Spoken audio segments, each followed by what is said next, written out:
जो हिँड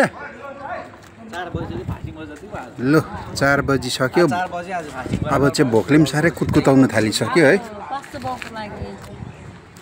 मलाई अलिक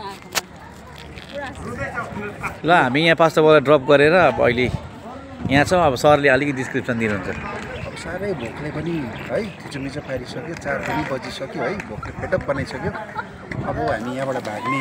तर्फरमा छौँ एक चन्द्रगढी आएको छौँ ए छेबी छ नि हौ दामी छ कुनाल छ दामी छ ए कुनाल छ ल हाम्रो पास्टर बाउको फ्लाइट डिले भएछ है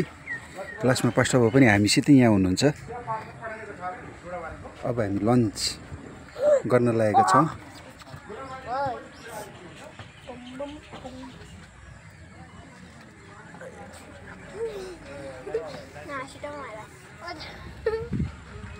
हेलिकप्टर हुन्छ नि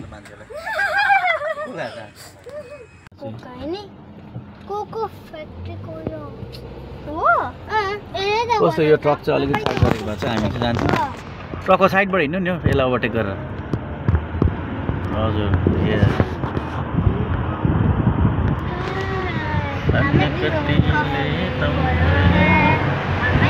यहाँ आइडी कार्डहरू दिनुपर्छ हामीले रहेछ लो हामी यो गाडीभित्र पुल अब पार गर्दैछौँ बाहिरदेखि गाडीभित्र काटेर पेन्टिङ ड्राइभर चाहिँ एकदम हाम्रो यहाँ कुनाल सर भएकोले गर्दाखेरि हाँसिएर आयो अब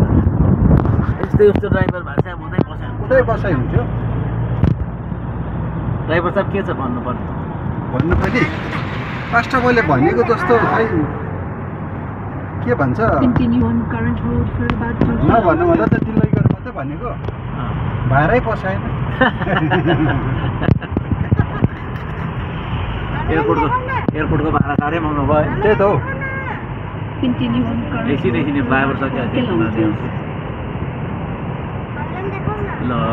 फ्लाइओभर सक्यो अब हामी विदेशबाट देशभित्र छिरेका छौँ विदेशबाट स्वदेश आइपुग्यौँ देशको हाइवे र विदेशको हाइवे अलिक साटेको जस्तो छ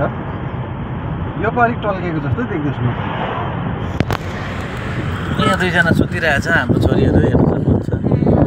रैना साइना सुतेर होला भन्दैछ यही खुसीमा त मैले त बाइक कुदिरहेको देख्नुहुन्छ स्कुटीहरू कुदिरहेछ यही खुसीमा अब हामी सिलगढीतर्फ फर्किँदैछौँ